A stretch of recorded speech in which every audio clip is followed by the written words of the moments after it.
Es un honor para mí presentar a nuestra última presentadora en esta 25ª Conferencia Nacional de la Asociación de Facultades y Escuelas de Química, ANFEQUI, a la doctora Cilia Yanira Muñoz Ramírez, que nos presentará un tema que pues, a los microbiólogos nos va a encantar: herramientas bioinformáticas para la exploración de microorganismos de interés ambiental y clínico.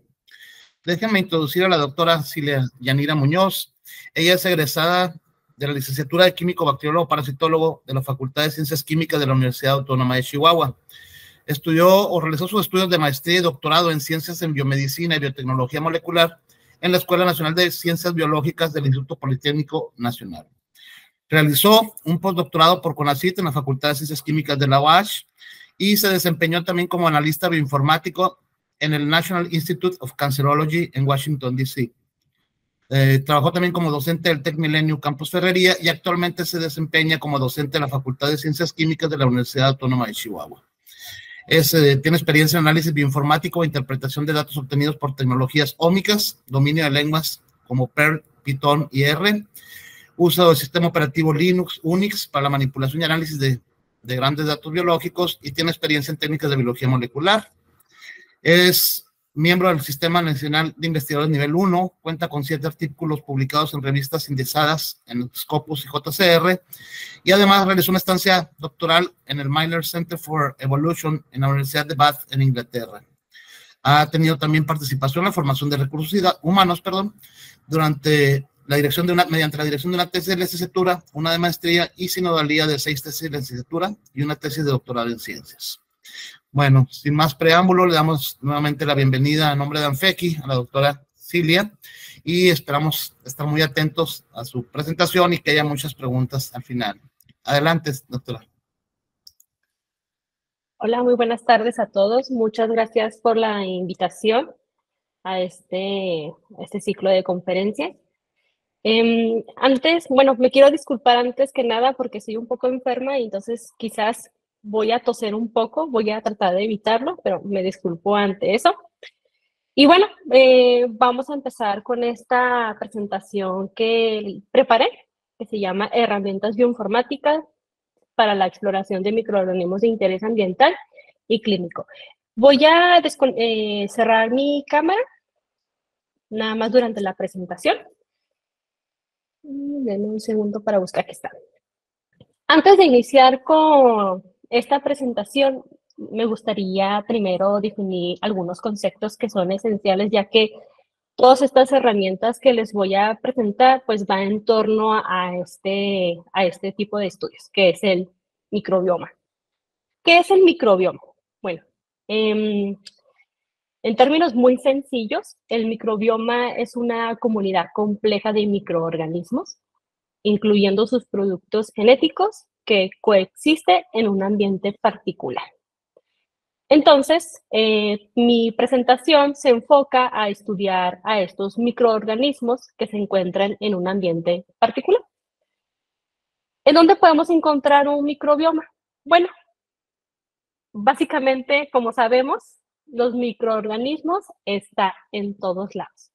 Por lo tanto, nosotros podemos estudiar el microbioma donde sea, ¿no? Básicamente, casi donde sea. Aquí les estoy mostrando una imagen. Dejen, nada más pongo aquí el puntero láser, listo, para que lo puedan ver mejor, lo pueden visualizar mejor. Y ven, en esta imagen podemos ver ejemplos donde podemos encontrar el microbioma. En las plantas, en las diferentes partes de la planta, también vamos a encontrar diferentes tipos de microbioma. En las hojas, en la rizósfera, en algunos frutos, por mencionar algunos ejemplos, también en el agua. En el medio de transporte también podemos encontrar un microbioma muy específico. En algunos tumores también, muy estudiado últimamente. También en el espacio podemos estudiar el microbioma. Hay varios trabajos que se enfocan en este tipo de microbioma. En los alimentos, en los insectos, también en el feto y en el suelo, ¿no? Entonces, por mencionar algunos ejemplos, el microbioma lo podemos encontrar en diferentes partes y podemos estudiar esos microorganismos y cómo esos microorganismos interaccionan en ese nicho ecológico tan específico, ¿no? Bueno, Pero ¿cuáles son las estrategias para estudiar el microbioma? Hay varias formas de cómo hacerlo, ¿no? Por ejemplo, a través del cultivo de microorganismos, es decir, en una caja Petri, bajo ciertas condiciones específicas, podemos nosotros cultivar y después hacer la identificación. Una vez que ya tenemos el microorganismo identificado, pues se pueden hacer diferentes experimentos. Y por otro lado, tenemos las técnicas no cultivables, es decir, nosotros de forma directamente tenemos nuestra muestra, hacemos la extracción del material genético y de forma directa nosotros podemos identificar y estudiar ese microorganismo. Es decir, no tendríamos que cultivarlo. Ambas son importantes, ambas se complementan. No quiere decir que uno sea más especializado o mejor, sino ambas se complementan. Pues como ya lo mencioné, en las técnicas dependientes de cultivo, utilizamos medios de cultivos ya sea generales o selectivos. Ese medio de cultivo tiene ciertas características que va a permitir que crezca ciertos microorganismos que le gusta ese medio. Es decir, una vez que ya lo tenemos identificado, podemos hacer la identificación macro microscópica, como ya lo conocemos muchos de nosotros, hacer algunas pruebas bioquímicas y después, una vez que ya tenemos ahí identificado el microorganismo, se montan experimentos y entre otras cosas, ¿no? Como ya lo mencioné. Pero bueno, sin embargo, una desventaja que se tiene a la hora de utilizar aquellas técnicas dependientes de cultivo es que, pues, no todos los microorganismos son cultivables. Es decir, la diversidad que estamos encontrando en un nicho ecológico, pues, es subestimada.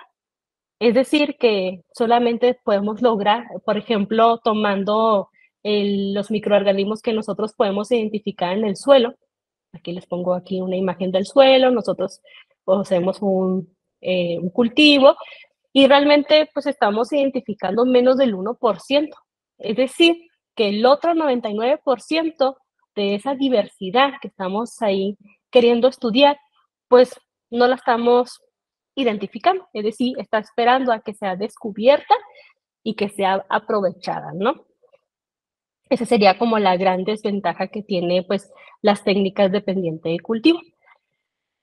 Por eso existen estas técnicas independientes de cultivo que son las ciencias ómicas. ¿Qué son las ciencias ómicas? Las ciencias ómicas son aquellas que, por medio del estudio del material genético, podemos, pues, estudiar las moléculas que están implicadas en algunas funciones, el genoma, entre otras cosas. La ciencia atómica se divide en diferentes áreas. Aquí les estoy mostrando algunas de estas áreas, no son todas, estas serían como las principales. Tenemos la transcriptómica, que sería pues estudiar qué genes se encuentran activos en ese lugar en específico de esos microorganismos que se encuentran presentes. Tenemos la proteómica, estudiar las proteínas, la metabolómica, los metabolitos que están activos. Y bueno, dejé para el último estas dos, que son las que voy a presentar el día de hoy. Me voy a enfocar más en estas dos áreas, que es la genómica, que sería estudiar todo el genoma de algún microorganismo. Y tenemos la metagenómica, shotgun, es decir, estudiar todos los genomas, todos los genomas de esos microorganismos que se encuentran en un nicho ecológico, como aquí en el suelo que puse como ejemplo. Y por otro lado, que va junto con la metagenómica, el análisis de microbioma, pero por ampliconos, es decir, estudiar, por ejemplo, todos los genes que se utilizan para identificar un microorganismo, por ejemplo, el 16S o el ITS en caso de los hongos y 16S para las bacterias, todos esos genes y hacer la identificación, ¿no? Con herramientas específicas. Entonces, pues el día de hoy me voy a enfocar en la genómica y el análisis de microbioma por amplicones, que también se le conoce como metagenómica, pero por amplicones, es decir, algunos genes. Pero bueno, ¿qué ventajas nos ofrece estas ciencias que les acabo de presentar? Pues El paso número 1, nosotros estamos manipulando la muestra de forma directamente, así como lo vemos en esta imagen donde estoy señalando. Es decir, nosotros obtenemos una muestra, hacemos toda la parte experimental en el laboratorio, que ahorita se los voy a presentar brevemente. Tenemos el material genético y a partir de este material genético nosotros podemos identificar todos aquellos microorganismos que no podemos lograr aislar por medio de un medio de cultivo convencional. Es decir, si nosotros hacemos la analogía como esta imagen que les estoy presentando, no sé si han escuchado, pues ahora con el telescopio James Webb, que pues nos ha traído imágenes muy bonitas del espacio, pues es más o menos a lo que estoy tratando de explicar en mi presentación. Es decir, pues hace varios años se utiliza todavía el telescopio Hubble y pues nos presenta una fotografía del espacio, que esto sería lo equivalente al cultivo de los microorganismos. Podemos lograr identificar algunos microorganismos con los métodos tradicionales, por decirlo de alguna manera, y pues ahora con el telescopio James Webb, pues podemos tener la misma fotografía, pero como podemos ver, una mejor resolución. Podemos identificar aquellos elementos que no habíamos identificado con el telescopio Hubble, ¿no? Eso es lo que sucede con la metagenómica. Podemos tener la misma fotografía, pero tenemos una mejor resolución. Es decir, en este caso, pues podemos identificar muchísimos microorganismos. ¿Cuál es la metodología general para llevar a cabo este tipo de análisis? Pues primero tenemos que empezar, pues tener nuestra muestra. Aquí les pongo, por ejemplo, una muestra de suelo, hacer la extracción del ADN metagenómico, el material genético, y finalmente llevar a cabo el proceso de secuenciación. En este caso, como estamos hablando del microbioma de algún gen en específico, pues sería secuenciar estos genes, 16 SARN ribosomal en caso de las bacterias o la región ITS1 para los hongos. Claro que pues, la parte experimental no es tan sencillo como lo estoy presentando actualmente, ¿verdad? Claro que requiere de varios pasos, pero básicamente esta es la metodología general. Pero antes de seguir avanzando, ¿qué es la secuenciación? Bueno, la secuenciación es el proceso mediante el cual se determina el orden completo de los nucleótidos, es decir, el orden de la adenina, timina, citosina y guanina en una secuencia. Es decir, nosotros tenemos nuestro material genético que ya obtuvimos, que ya extrajimos en la parte experimental, se lleva a cabo la secuenciación y como resultado de la secuenciación son muchísimos archivos, claro que lo estoy representando aquí con una imagen, en los cuales esos archivos nos presentan ya el orden de los nucleótidos de ese material que nosotros pues mandamos a secuenciar. Aquí les estoy colocando este ejemplo, ¿no? Por ejemplo, este pedacito de nuestro material genético inicial, pues ya conocemos el orden de esos nucleótidos. Y de esta manera, con estos archivos, nosotros lo podemos estudiar y se hacen varios procesos bioinformáticos para poder identificar aquel microorganismo y llevar a cabo muchísimos análisis, ¿no? Pues bueno, una vez que ya obtenemos esos archivos, esos datos de la secuenciación, pues la parte que sigue de nuestra metodología general es llevar a cabo el análisis bioinformático. De esta manera, pues obtenemos resultados ya interesantes, ¿no? Parece sencillo todo el proceso, ¿verdad? Pues parece sencillo, pero no lo es. Cada una de las etapas tiene su grado de complejidad. Desde el diseño experimental, para decidir cuántas muestras, cuántas réplicas, cuánto material de esa muestra se requiere para llevar a cabo su procesamiento, para después llevar a cabo la extracción del material genético y para llevar a cabo esta parte en el laboratorio, pues toca diseñar un protocolo que se adapte al tipo de muestra, después llevar la parte de la secuenciación, seleccionar la mejor tecnología, actualmente hay varias, para después obtener esos datos y hacer en el análisis bioinformáticos, decidir cuál es el pipeline que se va a seguir, qué programas, que existen esos programas ideales para responder mi pregunta de investigación. Y si no los hay, pues diseñar programas para que pueda analizar esos datos. Es decir, programar, hacer un software específico para analizar esos datos si es que se requiere, ¿no? Y después, pues, a llevar a cabo la interpretación de los resultados. El día de hoy les voy a presentar un programa, una herramienta muy utilizada para analizar datos metagenómicos por Amplicon, que es el Chain 2.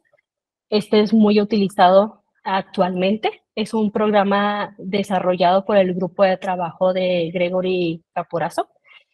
Ellos diseñaron esta herramienta muy novedosa y que actualmente está bien documentada.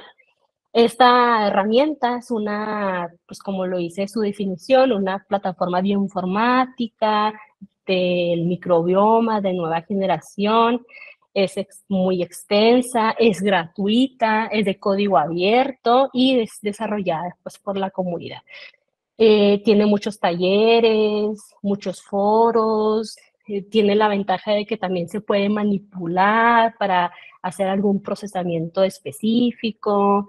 Y bueno, es una herramienta muy, muy utilizada.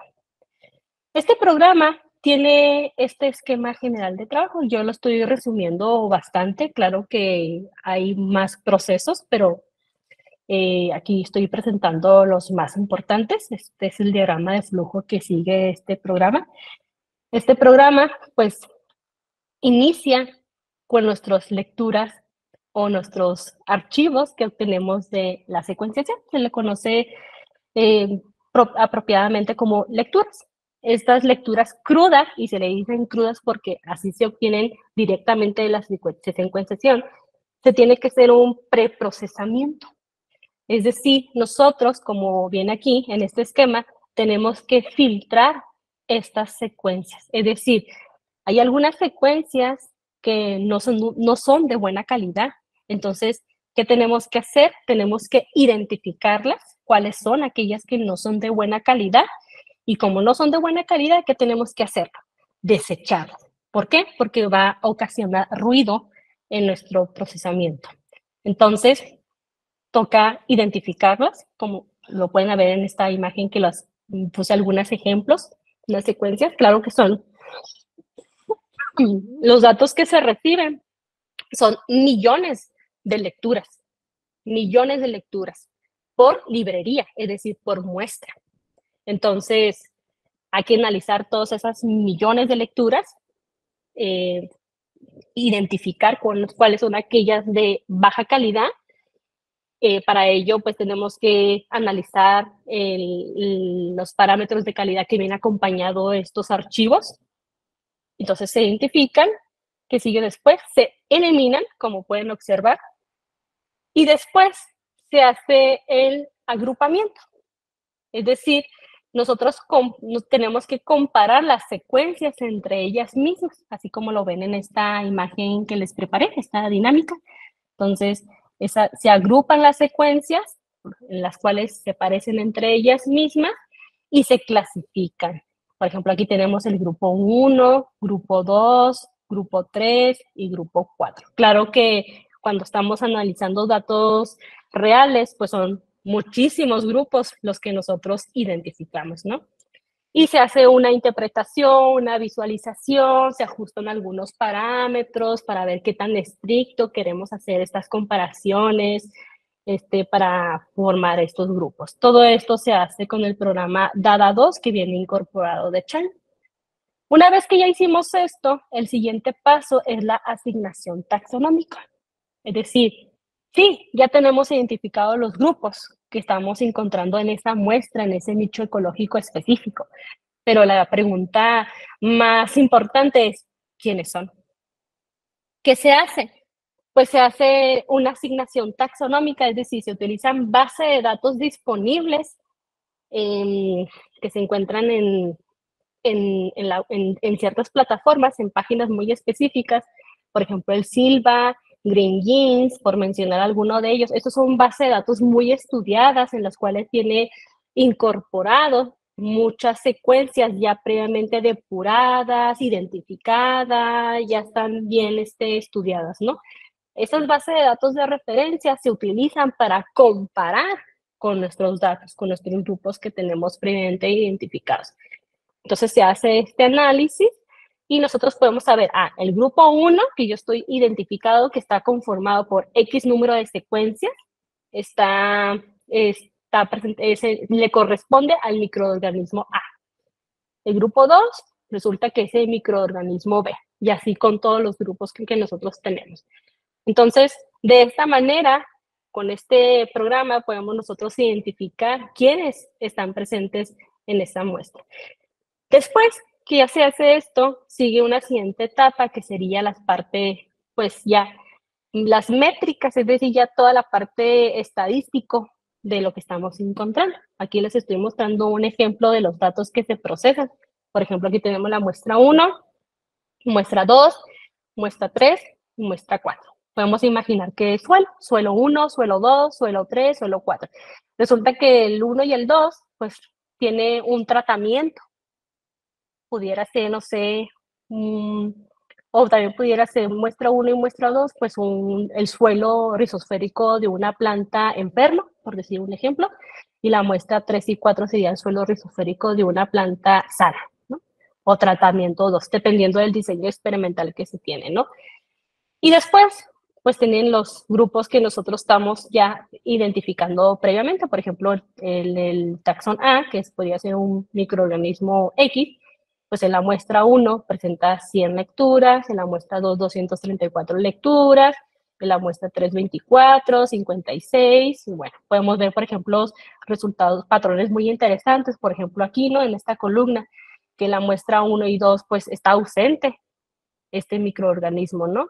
Pero en la muestra 3 y 4 sí está presente. Entonces aquí es donde se hacen esas preguntas de que por qué en unas muestras bajo cierto estatus o tratamiento, pues sí se encuentra presente ese microorganismo, pero en el caso contrario no.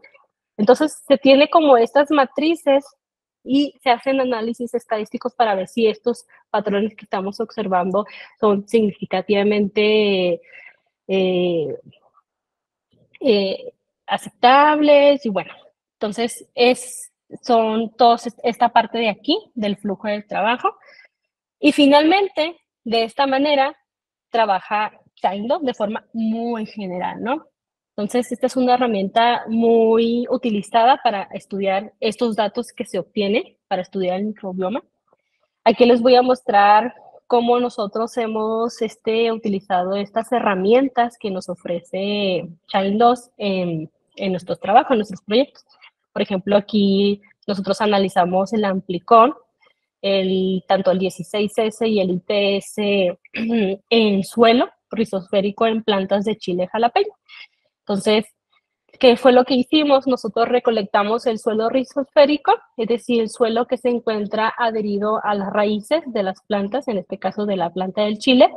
Entonces, nosotros nada más recolectamos unos cuantos gramos, de los cuales de esos gramos únicamente utilizamos 1 gramo para hacer toda la extracción del material genético, la secuenciación, y bueno, todo ese flujo de trabajo que ya les platiqué previamente. Nosotros analizamos el suelo rizosférico tanto de plantas sanas y de plantas marchitas, ¿no? De plantas enfermas. Para ello nosotros pues tenemos que conocer la sintomología de las plantas para poder seleccionar cuáles iban a participar en este estudio y recolectar las muestras, ¿no? Entonces, pues sí, recolectamos la muestra, hicimos la extracción del material genético, llevamos a cabo la secuenciación, el gen 16S-ARN ribosomal, es decir, un pedacito de este gen para poder aquí llevar a cabo la identificación de las bacterias en este caso, así como lo estoy mostrando en este esquema. Y bueno, entonces fueron 6 muestras en total, 3 de esas muestras fueron de árboles enfermos. Estas son las lecturas que obtuvimos por cada uno de los árboles ya procesadas, es decir, por mencionar algún ejemplo, en esta librería o en esta muestra de este suelo rizosférico enfermo obtuvimos 202,000 lecturas aproximadamente, Cada de estas lecturas tienen esta longitud, 250 pares de bases, y le secuenciamos con la tecnología Illumina. Y con estos datos nosotros seguimos ese esquema general que sigue Chan para pues estudiar cuáles son los microorganismos que están presentes tanto en un estatus, o sea, enfermo, o en el sano. Estos son algunos de los resultados que nosotros obtuvimos. Como podemos ver, aquí está el sano y el enfermo. Podemos observar que hay unos microorganismos que están presentes en mayor abundancia, por ejemplo, Rhodonobacter, Lizobacter, por mencionar alguna de ellas. Entonces, aquí tenemos identificadas cuáles son las más importantes y cuáles son las que se encuentran con mayor presencia en un estatus. También hacemos el análisis comparativo, es decir, cuáles son los microorganismos que comparten entre los dos estado de la planta. En este caso fueron 312 géneros.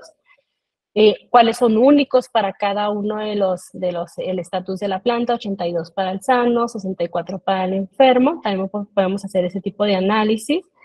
Y hacemos los análisis estadísticos, ¿no? Por ejemplo, el de Simpson, el de Evenings, es decir, cuáles se encuentran en mayor abundancia, si esa mayor abundancia es más significativo en un estatus que otro. Como podemos ver aquí, el p-value, pues, lo fue. Es decir, en los sanos se encuentran estos microorganismos en mayor proporción. Y en cuanto al otro índice, pues si esos microorganismos que estamos encontrando se encuentran en, en cantidades uniformes, ¿no? También. ¿Cuáles fueron las conclusiones de este trabajo? Pues bueno, básicamente a nivel de género, la diversidad microbiana fue muy homogénea. Eso lo revisamos en cuanto a la tabla de abundancia que presentan esos microorganismos. Y algo que nosotros vimos, pues independiente de las condiciones sanitarias que tienen las plantas, es decir, los tratamientos, pues hubo géneros que estaban ligeramente más abundantes que una condición en otra, como las que ya mencioné anteriormente, como Bacillus, Rubobacter, Streptomyces, por mencionar alguno de ellos. Y pues además se han descrito que géneros como Bacillus, Rubobacter y Streptomyces, pues lo que observamos es suprimen hongos de las rizóferas que son patógenos para estas plantas. Estas fueron las conclusiones en este pequeño trabajo que hicimos. Pero bueno, aquí les muestro una fotografía del equipo con el cual estuve colaborando para desarrollar este proyecto de la identificación de microorganismos resoféricos en plantas de Chile. Pero, ¿qué pasa con la parte del área genómica? Bueno, aquí recordemos que en esta área estamos estudiando todo el ADN de un microorganismo, todo su genoma como tal. Y yo les voy a presentar el estudio que estuve desarrollando con varios grupos de trabajo, que es el de estudiar el genoma, pero de Helicobacter pylori. Pero antes de empezar con este tipo de análisis, pues quiero presentarles quién es Helicobacter pylori. Helicobacter pylori es una bacteria gram negativa, fue aislada por primera vez en 1984, y Helicobacter pylori, como podemos ver en esta imagen, le gusta vivir en el estómago, ¿no? Infecta el epitelio gástrico del estómago y es responsable de cuadros clínicos de gastritis. Esa es como la característica que presenta el Helicobacter pylori. ¿Cómo es su transmisión y su epidemiología? Pues bueno, el Helicobacter pylori usualmente se adquiere durante la niñez, como podemos ver en esta imagen, y persiste durante toda la vida del individuo, si es que este individuo no recibe algún tratamiento. La ruta exacta de transmisión del Helicobacter pylori aún es desconocida, pero se cree que se adquiere durante la niñez por el contacto directo de la madre y el padre. La gastritis crónica el tipo de gastritis que se suele desarrollar en estas personas que tiene, o estos individuos que tienen infectado el Helicobacter pylori, usualmente es una gastritis crónica sintomática. Esto quiere decir que la gastritis está presente, pero no se presenta ni un signo ni síntoma durante toda la vida de este individuo. Sin embargo, solamente del 10 al 20% evoluciona a enfermedades gastroduodenales severas, como cuáles: úlceras pépticas, linfoma malgástrico y, en el peor de los casos, el cáncer gástrico, ¿no? Es por eso que el Helicobacter pylori, el 89% de los casos de cáncer gástrico son atribuidos a la infección por el Helicobacter pylori. Es decir, el Helicobacter pylori es un factor importante para el desarrollo de un cáncer gástrico. Es por eso que se le considera como un agente carcinógeno de tipo 1. Aquí les estoy mostrando un mapa mundi en el cual nosotros podemos ver la prevalencia mundial del Helicobacter pylori. Observen dónde se encuentra el Helicobacter pylori. Este fue un trabajo que desarrolló el grupo WON y colaboradores en el 2017. Ellos recolectaron toda la información disponible en cuanto a prevalencia del Helicobacter pylori en diferentes partes del mundo en este periodo, 1970 y 2016, y llegaron a estas conclusiones. Ellos observaron que aquellas regiones donde se presentaba mayor prevalencia del Helicobacter pylori es en África, América Latina y el Caribe, Asia, como podemos observar, es decir, todas aquellas regiones que se encuentran rojo o color guinda en este mapa mundi. Y en menor prevalencia encontramos América del Norte, Oceanía, que son las que tenemos en color amarillo. Y en gris encontramos aquellas regiones que son desconocidas, es decir, que no había al menos material, información disponible para pues, ver cómo estaba la prevalencia en esas regiones. No significa que esté ausente, sino no había información disponible.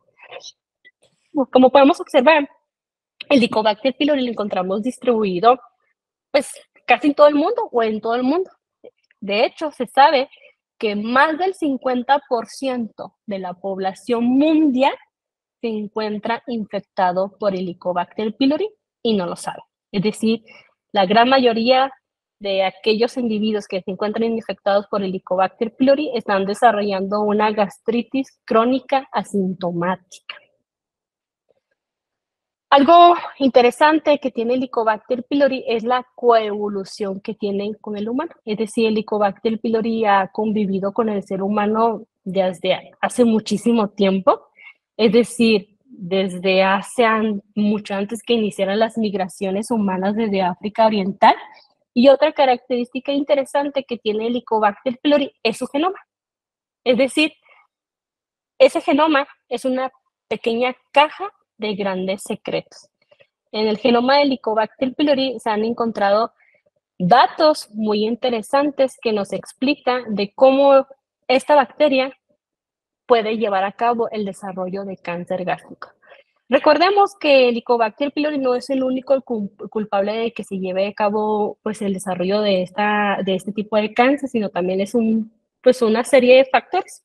Hay factores ambientales, el estilo de vida del individuo y entre otras cosas. No es el único responsable. Es un factor importante nada más. Como lo mencioné, el Helicobacter pylori ha convivido con el ser humano desde hace más aproximadamente 100.000 años antes de que iniciaran las migraciones desde África Oriental. Y a través de estas migraciones que estoy aquí mostrando en esta diapositiva, que es un resumen de estas migraciones, pues el Helicobacter pylori ha podido distribuirse a diferentes regiones. Es decir, hay unas migraciones que ocurrieron desde África y llegaron a Europa, después a Asia, tanto centro, norte, sur. Hay unas individuos o migraciones que ocurrieron que desde Asia bajaron hasta Oceanía. Hay quienes viajaron al norte de Asia, cruzaron el estrecho de Bering, llegaron al norte de América, algunos pobladores se establecieron aquí, hay otros que se regresaron, o hay quienes bajaron al centro, al sur de América. Entonces, pues como podemos observar, pues el Helicobacter pylori se distribuyó en todas las regiones del mundo, o en casi en todas, ¿no? Pero antes de hablar específicamente, ahora sí, que tiene interesante en el genoma de Helicobacter pylori, pues hay que saber, dejar en claro qué es un genoma, ¿no? Un genoma es el conjunto completo de ADN de un organismo, incluyendo todos sus genes. Cada genoma contiene toda la información necesaria para construir y mantener ese organismo. Es por eso que estudiar un genoma es un mundo de datos, ¿no? ¿Cómo podemos estudiar o cómo podemos obtener un genoma, ¿no? En el caso específico de un genoma bacteriano, ¿no? Pues bueno, básicamente tenemos que partir de un medio de cultivo en el cual tenemos en este caso, una bacteria pues debidamente aislada, que no esté contaminada, y una vez que ya tenemos nuestro cultivo con nuestra bacteria de interés, debidamente en su medio de cultivo, se lleva a cabo la extracción del material genético. Después, una vez que ya tenemos nuestro material genético de buena calidad, a la concentración y pureza ideal, se lleva a cabo la secuenciación, que recordemos que la secuenciación es el orden de nucleótidos de un dato, en este caso del genoma, para después llevar a cabo el análisis bioinformático. Bueno, esto ya lo definí, pero aquí algo importante sobre los genomas es que su análisis, los análisis bioinformáticos que se hacen son diferentes. Entonces, el ADN que nosotros mandamos a secuenciar, pues básicamente es pues, el ADN completo, es decir, si hacemos la analogía con un rompecabezas, pues sería el rompecabezas armadito, así como lo vemos en esta imagen, ¿no? Pero a la hora de obtener los datos de la secuenciación, pues no las lecturas, es decir, los pequeños fragmentos de ADN, la secuencia, pues no las tenemos armadas en una sola pieza, es decir, el rompecabezas en una sola pieza como lo teníamos al principio, sino tenemos las piezas desarmadas, ¿no? Entonces aquí un primer paso que se debe hacer es ensamblar esas lecturas. ¿A qué me refiero con ensamblar? Pues básicamente buscar esas piezas de rompecabezas con quien se une, con quienes se solapan para formar nuestro ensamblado, nuestro genoma, pues el menor número de piezas posibles, porque no siempre se puede obtener una sola pieza, entonces se obtiene pues algunos fragmentos ya armaditos, ¿no? A esto se le conoce el proceso de ensamblaje de un genoma o ensamblado, y estas pequeñas o estas grandes piezas que nosotros obtenemos de este procesamiento se le conoce como CONTEXT. Aquí les estoy mostrando cómo se obtienen estos CONTEXT. Este es un pedacito de estos datos que obtenemos del proceso de ensamblaje. O sea, estudiar esto es muy complicado hacerlo de forma manual, es decir, nos toca utilizar herramientas bioinformáticas específicas, hay muchas actualmente como PROCA, RAS, por mencionar alguna de ellas, que estas son las más utilizadas, en las cuales nos ayuda a identificar, así como yo lo estoy haciendo de forma visual, dónde se encuentran los genes. ¿No? Por ejemplo, esto que estoy señalando con amarillo pudiera tratarse de un gen chiquito, ¿no? Pero este es un ejemplo así ilustrativo. Entonces, utilizando esas herramientas, nosotros podemos identificar todos los genes o algún otro tipo de información, dependiendo de la pregunta de investigación. Y una vez que ya identificamos los genes, podemos decir qué genes, para qué proteínas se están codifican esos genes, ¿no? Aquí les estoy mostrando un trabajo que realizamos estudiando el genoma de Helicobacter pylori. ¿Qué hicimos en este trabajo? Pues en este trabajo lo que nosotros queríamos estudiar es qué diferencias hay en el genoma de Helicobacter pylori de aquellas cepas que aislamos de pacientes de América con respecto a aquellas cepas que se aislaron de pacientes de Europa, Asia, África, es decir, no América, ¿no? Entonces, en lo que les estoy presentando en ese cuadro azul, pues serían los genomas que había disponible en ese tiempo, en el 2017. Actualmente hay más, ¿verdad? Entonces, como pueden observar, genomas de Helicobacter pylori de América, pues muy pocas. 3 de México, 1 de Perú, 2 del Salvador y 12 amerindias, ¿no? Entonces, ¿qué hicimos? Pues nosotros pues, obtuvimos el aislamiento de esas bacterias, secuenciamos genomas de América, específicamente de Nicaragua, México y Colombia, es decir, 31 genomas de Nicaragua, 34 de México y 42 de Colombia. Entonces, formamos una base de datos, es decir, en esa ocasión 167 secuencias genómicas, y después llevamos a cabo el análisis bioinformático en dos escalas, ¿no? Uno, en el cual únicamente analizamos los genes de housekeeping, es decir, nada más estudiando algunos genes, 7 genes específicamente en este proyecto. Y el otro, el que tengo como WG, estudiar todo el genoma completo. Recuerden que aquí la pregunta que nosotros nos hicimos es si es el genoma del Helicobacter pylori, del Helicobacter en América es diferente o es igual al genoma del resto del mundo de Helicobacter. Aquí les estoy mostrando un árbol filogenético de los genes housekeeping. Recuerden que nada más estudiaron 7 genes. ¿Qué se hizo? Básicamente, pues, se ensamblaron los genomas, se identificaron los genes, se recuperaron las secuencias de estos genes y se alinearon y se construyó un árbol filogenético. Aquí podemos ver este árbol filogenético. Con colores estoy pintando los genomas de acuerdo al origen geográfico, es decir, azul para Colombia, verde para México, café para Nicaragua, rosa Europa, como pueden ver, pues eran muy poquitas las que había disponible en ese entonces, azul aqua las amerindios, gris y naranja las asiáticas, gris fuerte Latinoamérica, morado fuerte las de Sahul, que es un grupo indígena de Australia, y rojo con África. Y podemos observar que las cepas se agrupan pues casi perfecto de acuerdo al origen geográfico, ¿no? Aquí están las de África, Asia, aquí están las colombianas, que sí se agrupan entre ellas mismas. ¿Qué nos quiere decir esto? Pues que las colombianas se parecen muchísimo en estas 7 genes y por eso quedan juntitas, ¿no? Pero cuando hacemos el análisis a genoma completo, pues es diferente el resultado que se obtiene. ¿Cómo hicimos este análisis a nivel de genoma? Pues utilizamos un programa, una herramienta que se llama Vampire. ¿Qué hace este programa? Este programa utiliza un conjunto de sondas, es decir, un conjunto de secuencias.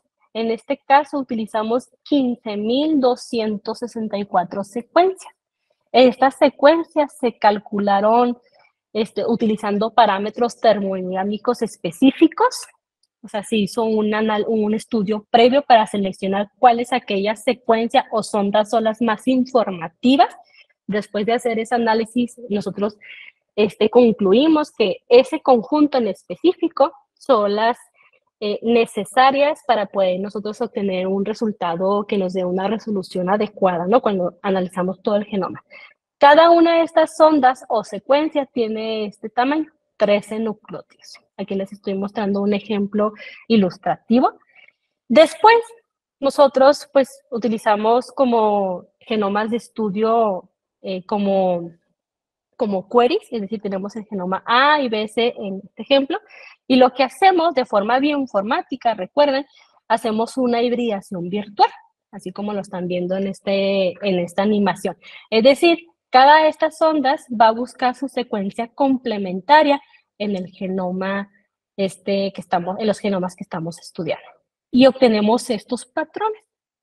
¿Qué sigue después? Pues bueno, con estos patrones nosotros ya podemos decir de qué manera, en área, en segmentos, de qué regiones se parecen nuestros genomas. Por ejemplo, todo este segmento de la sonda gris, pues la presentan tanto el genoma A, B y C. En cambio, esta sonda verde, pues nada más se presenta en el A y en el B. Entonces se obtienen todos estos patrones, pero algo que nosotros notamos es, ok, si esas regiones están presentes en ciertos genomas, pero bueno, ¿serán reales o no serán reales? ¿Realmente sí se parecen en esa región en específico del genoma? Entonces, para asegurarnos, lo que hicimos fue extendernos tanto a la derecha y a la izquierda de esa región de la zona en donde se estaba hibridando para nosotros realmente comprobar que si esa región se parecen o son iguales en esos genomas. Entonces, como podemos ver,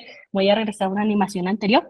Vean, quiero que se observen la sonda gris, estaba presente tanto en el A y B y C, pero cuando nos extendemos tanto a la derecha y a la izquierda, nos dimos cuenta que solamente en esa región la presentaban, se parecía en el genoma A y B y no en el C como nosotros lo creíamos. Esos son falsos positivos, entonces por eso hicimos esta extensión para eliminar los falsos positivos y únicamente quedarnos con la información verdadera. Entonces, una vez que ya hicimos este análisis, a estos patrones se le conoce como huellas genómicas, porque son huellas, son señales específicas para cada genoma que nos permite compararlas con otras. De esta manera se obtiene una matriz de distancias, es decir, nosotros podemos calcular de todas esas huellas genómicas cómo se parecen, qué tanto se parecen entre uno y otro. Y obtenemos esta matriz de distancia, la procesamos con otro programa que se llama Mega 5, bueno, actualmente hay versiones más actualizadas, creo que ahorita están con la 10, si no me equivoco, pero básicamente lo que hace este programa es interpretar esta información, solamente interpreta esta información para ver cómo se relacionan cada uno de los genomas y lo interpreta en forma de un árbol.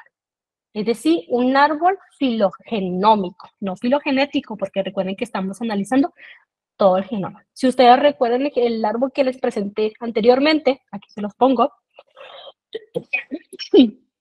tiene como la misma forma, pero claramente podemos observar que utilizando todo el genoma completo se obtiene una mejor resolución. Creo que es muy evidente, ¿no? Por ejemplo, vean cómo aquí todo está limpio, estoy utilizando las mismas cepas, solamente que el enfoque es diferente. Recuerden, housekeeping, únicamente algunos genes y genoma completo, todo el genoma, ¿no? Como lo dice su nombre propio, su nombre como tal. Y podemos ver cómo en Nicaragua se junta todas las cepas de origen nicaragüense. Aquí está México, que antes no lo observábamos con algunos genes, los colombianos, Latinoamérica, Europa, o sea, ahí tenemos una mejor resolución. Esta fue una de las conclusiones que nosotros llegamos con este trabajo, de cómo las cepas de origen americano pues forman sus propios grupos y se está separando de aquellas regiones de no América, ¿no? Recordemos que América en cuanto a migraciones pues ha tenido pues una larga historia, tanto los primeros pobladores que llegaron por el estrecho de Bering, la colonización, y eso pues lo podemos ver reflejado en este tipo de análisis, ¿no? Como algunas cepas nicaragüenses se encuentran más cercanos con las africanas, igual que México, o como algunas colombianas se encuentran más cercanas con las europeas, ¿no? Este es otro trabajo que el último que voy a mencionar en mi presentación. No es el último que hemos obtenido en cuanto a estudio de genoma del Helicobacter pylori, pero este es uno de los que me gustaría presentarles el día de hoy. Como observamos en la presentación previa, pues únicamente estudiamos el genoma de América, pero únicamente de 3 regiones, es decir, de México, Nicaragua y Colombia, y estamos de acuerdo que América no es representado únicamente por estos 3 países, sino pues América es un continente muy grande. Entonces, ¿qué pasaría con aquellas regiones que no se ha estudiado nada, ¿no? Entonces, esa fue la pregunta que nosotros nos hicimos de que, ok, ya tenemos un panorama, estamos observando que las cepas de Helicobacter pylori, pues, americanas forman sus propios grupos, se están separando, se están diferenciando, el Helicobacter pylori se está adaptando a América, eso nos da, pues, algo está sucediendo, ¿no? Entonces nosotros lo que hicimos fue hacer un nuevo muestreo, pero pues extendiéndonos más partes de América. Hicimos un muestreo de 11 ubicaciones geográficas, incorporamos nuevas secuencias genómicas de Helicobacter pylori, 151 exactamente, y hicimos el análisis a más genes, a un enfoque distinto, ¿no? Y te voy a platicar más de esto adelante. ¿Cómo fue este muestreo? Bueno, con punto azul, en este mapamundi, les estoy mostrando aquellos genomas que ya se encontraban disponibles en la base de datos del NCBI o de otra base de datos en los cuales se encuentran públicos y se pueden buscar y descargar esas secuencias. Y con punto rojo son aquellas nuevas cepas que nosotros, o nuevos genomas que estamos incorporando en este análisis. El muestreo se hizo en 11 ubicaciones geográficas, como lo mencioné anteriormente. Incorporamos 16 genomas de Canadá, 21 de Estados Unidos, 15 de México, 2 de Guatemala, 30 de Honduras, 11 de Venezuela, 10 de Brasil, 3 de Chile, 10 de Argentina y también agregamos 14 de Portugal y 19 de España. Este proyecto pues requirió de hacer de muchas colaboraciones, contactar a instituciones que quisieran participar y que nos quisieran pues aislar y obtener la bacteria para secuenciarla y posteriormente analizarla. Fueron 151, se obtuvieron los datos de estos genomas, se ensamblaron y bueno, se hizo todo el proceso bioinformático previo, el preprocesamiento. Y pues bueno, a estos 151 pues teníamos que agregarle pues a otros genomas para pues enriquecer nuestra base de datos. ¿Qué fue lo que hicimos? Pues utilizamos otra base de datos del grupo de Shepard. Fueron un total, en esa base de datos en ese entonces tenían un total de 1.527 genomas. Nosotros aplicamos criterios de inclusión y de exclusión para seleccionar únicamente aquellos genomas que fueran informativos y de alta calidad y nos quedamos con un total de 572 genomas. De estos 572, incorporamos nuestros 151, formando una base de datos de 723. De estas 723, 386 son de no América y 337 son de América. Entonces, con esta información, nosotros anotamos, es decir, identificamos los genes que estaban presentes en cada uno de los genomas y hicimos diferentes tipos de análisis. ¿Qué tipo de análisis hicimos? Bueno, calculamos el PAN y el core genoma. ¿Qué es el PAN genoma? Pues bueno, aquí les estoy mostrando un diagrama de Venn para poder ilustrar lo que es el PAN y el core genoma. Entonces, como podemos ver en cada uno de los circulitos o colores que representan este diagrama de Venn es un genoma. Entonces, lo que se está comparando en este diagrama de Venn sería los genes. El pangenoma sería pues todo el repertorio genético, es decir, todos los genes, el total de todos los genes que está presente en este grupo que nosotros estamos analizando, en este caso específico en la base de datos. Y el core genoma sería únicamente los genes que se comparten en ese grupo de organismos, es decir, únicamente los genes que se comparten en los genomas de estudio. Entonces, hicimos esta identificación, estas comparaciones, utilizamos programas especializados para esta parte. Y bueno, nosotros identificamos en el core genoma que está compuesto por un total de 1.385 genes y en el pangenoma 2.545 genes. Entonces, con este set de datos, nosotros lo que hicimos fue analizarlos como qué tanto se parecían en un genoma con otro. Es decir, en este caso, americano. Utilizamos una herramienta para nosotros evaluar la proporción de ancestría que presentaban nuestros genomas americanos. No sé si ustedes han visto alguna publicidad ahí en las redes sociales sobre si ustedes envían una muestra a un laboratorio, pues pueden determinar la proporción de ancestría que presenta su genoma. Pues básicamente esos análisis que ahorita se venden mucho en algunos kits, pues es lo que hicimos nosotros, pero con bacterias. O sea, nosotros determinamos la proporción de ancestría que presentaban los genomas americanos y utilizamos un programa que se llama Chromo Painting. Básicamente lo que hace este programa es hacer un análisis de pintura cromosómica que consiste de la siguiente forma. Básicamente nosotros tenemos que definir genomas donadores, es decir, estos que estoy aquí señalando serían nuestros genomas de referencia, que se le conoce como genomas donadores. Entonces podemos ver aquí, todo este color rojo que vemos aquí, pues sería un genoma donador, un genoma de referencia. Este color verde sería otro genoma de referencia o donador. Y finalmente todo este bloque naranja sería otro genoma donador. Entonces, cada punto, cada círculo sería una variación de nucleótido, un SNP que presenta estos genomas con respecto a nuestro genoma receptor, es decir, nuestro genoma de estudio, al que queremos nosotros determinar la proporción de ancestría.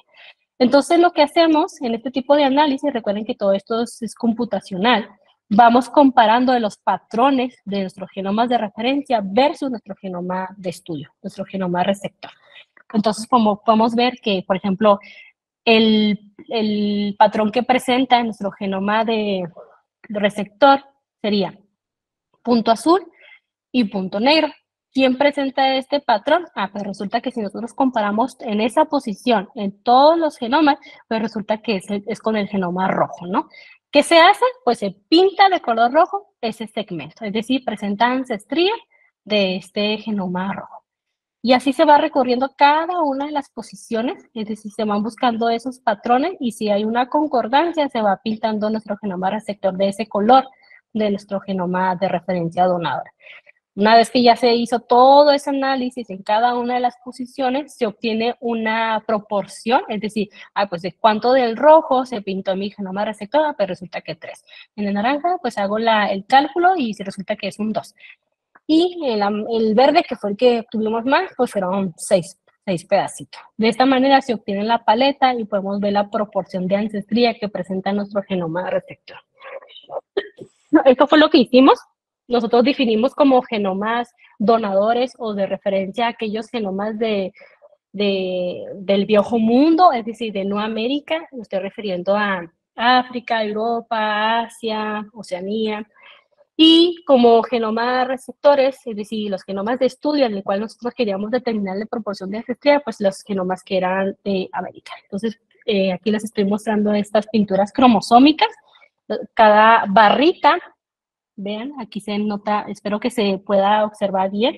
Cada barrita que ustedes vean, me están viendo aquí, es un genoma. Entonces, aquí está el genoma 1, 2, 3, 4, y así con todas las que nosotros analizamos en este estudio. Y podemos ver su proporción de ancestría. Por ejemplo, estos genomas que son de origen de Canadá, podemos observar que algunas cepas, las que están pintadas todo en color morado, si nosotros vemos este código de colores, resulta que su proporción de ancestría es únicamente amerindia, es decir, que son muy puras, no se han mezclado con otras cepas de otros orígenes, en este caso en específico, ¿no? Pero si nos vamos a Estados Unidos, podemos ver que algunas cepas pues tienen diferentes proporciones. Podemos ver que estas cepas de aquí, estos genomas de aquí, presentan una ancestría africana del Nuevo Mundo, es decir, una ancestría africana muy americana, pero también conserva una ancestría africana del Viejo Mundo, que serían estas tonalidades de gris. Proporción de ancestría europea, pues muy poquito, es más africano que europeo, pero pues ahí podemos ver poquito de Europa. En cambio, si nos vamos a esta parte de aquí, podemos ver que estas cepas de aquí, su proporción de ancestría es mayor la de europea. Entonces, ahí es diferente a los patrones que se puede observar. ¿Qué pasa con México? Pues México es muy mestizo, hay algunas que son muy africanas, otras muy europeas. Estas que vemos aquí, estas únicas dos de aquí son amerindias, que conservan ancestría amerindia y también asiática.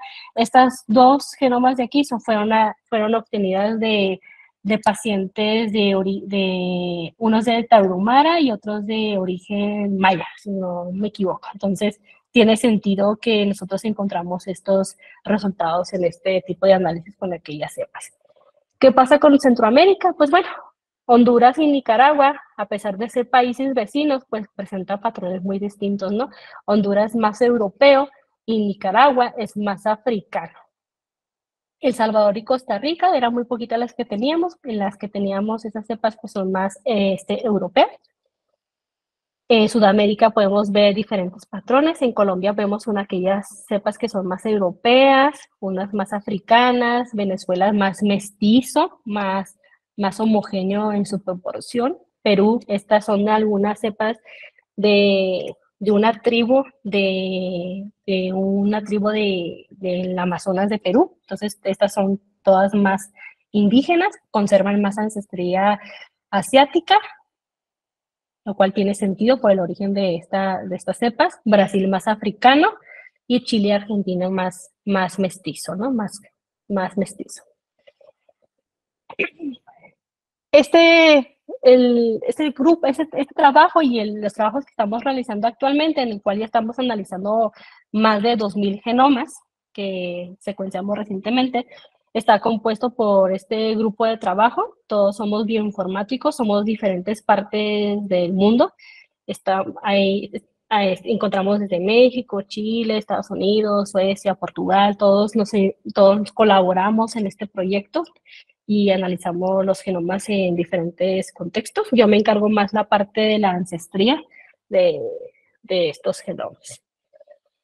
Y bueno, por mi parte sería todo. Les presenté algunas herramientas que podemos utilizar para nosotros identificar y poder analizar microorganismos de interés en diferentes contextos, ya sea tanto la parte agrícola, como les presenté al principio, o la parte clínica, como en el caso de Helicobacter pylori. Muchas gracias. Muchas gracias, doctora. Muy interesante toda su plática. Les invitamos a quien tenga algún comentario, alguna pregunta, hacerlo por el medio del chat.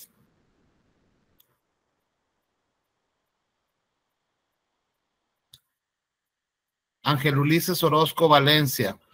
Para estudiantes que se están introduciendo en la bioinformática, ¿qué programas recomendaría para un primer aprendizaje, digamos, el ABC de la bioinformática? Tiene 3 preguntas, una por una, para que no se me confunda la doctora. Programas recomendables para el primer aprendizaje.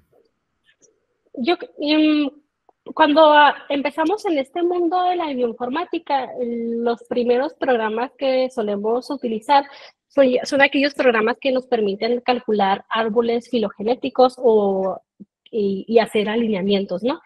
Hay muchos programas. De hecho, si tú googleas cómo calcular un árbol filogenético, te va a mostrar varias opciones, o hasta talleres, o inclusive en YouTube ya hay muchos tutoriales muy buenos para poder introducirte en este mundo, ¿verdad?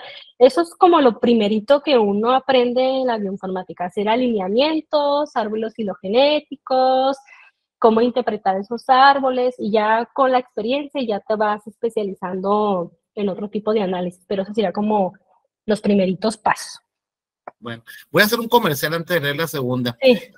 Si alguien de las aquí presentes tiene interés, yo tengo el programa Bionumerics para poder hacer precisamente árboles filogenéticos, y tengo el módulo para secuencias también, por si a alguien le interesa. Segunda pregunta, ¿utiliza algunas versiones especiales de Python para el desarrollo de su metodología?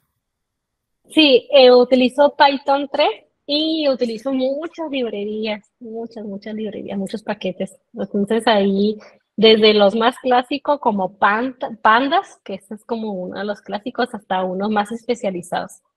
Entonces ahí darte una respuesta en concreto, pues no tengo, o sea, son muchas, pero utilizo Python 3. Ok, y por último de Ángel también, ¿estas herramientas bioinformáticas permitirían conectar padecimientos o enfermedades genéticas con cierta población? Sí, o sea, la verdad es que podría extenderme mucho en mi plática. De hecho, otro de los análisis que se hizo en el último trabajo que les presenté, concluimos que las cepas americanas presentan unas mutaciones muy específicas unos genes que codifican unas proteínas que interactúan con las membranas, con la membrana la membrana interna del epitelio gástrico. Entonces nosotros vimos que esas mutaciones eran muy importantes para que esas proteínas se pudieran anclar a la membrana interna y pues de favorecer que se desarrolle el cáncer gástrico. Entonces sí nos permiten estas herramientas llegar a esas conclusiones muy específicas. Ok, muchas gracias. ¿Alguien más? Ana Angélica Corona, excelente, muchas gracias, y felicitaciones de Reina Torres, felicidades por la ponencia, y agradece a Ángel Ulises Orozco las respuestas de la doctora. Si no hay otra pregunta, hay felicitaciones también de Norberta Huerta Aldaz. Entonces Sí, voy a hacer el micrófono a Alejandra para que me haga el favor de compartir la constancia, porque no tengo problema yo para compartir en mi computadora. Adelante, Alejandra, por favor, puedes compartir.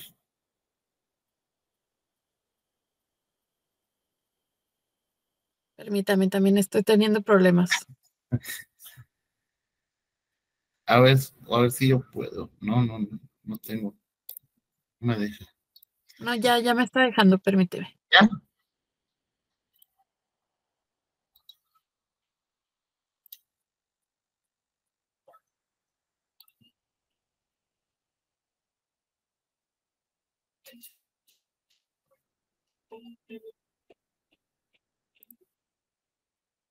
Creo que ya. Es que creo que tengo que dejar de compartir, ¿verdad? Ay, disculpen. A lo mejor sí. Sí. Por eso. Ahí está. ¿La leo o la lee, sale? ¿Usted, doctor? Ok, muchas gracias. Bueno, la Asociación Nacional de Facultades y Escuelas de Química, AC, ANFEQI, otorga el presente reconocimiento a la doctora Cilia Yanira Muñoz Ramírez por su valiosa ponencia titulada Herramientas Bioinformáticas para la Exploración de Microorganismos de Interés Ambiental y Clínico en la 25ª Conferencia Nacional de Facultades y Escuelas de Química, AC, llevada a cabo del 15 al 17 de noviembre de 2023, la química computacional para innovar en ciencia y tecnología. Firma alcalce el presidente de la ANFEQI, maestro en ciencias Emiliano Zapata Chávez, noviembre 17 de 2023.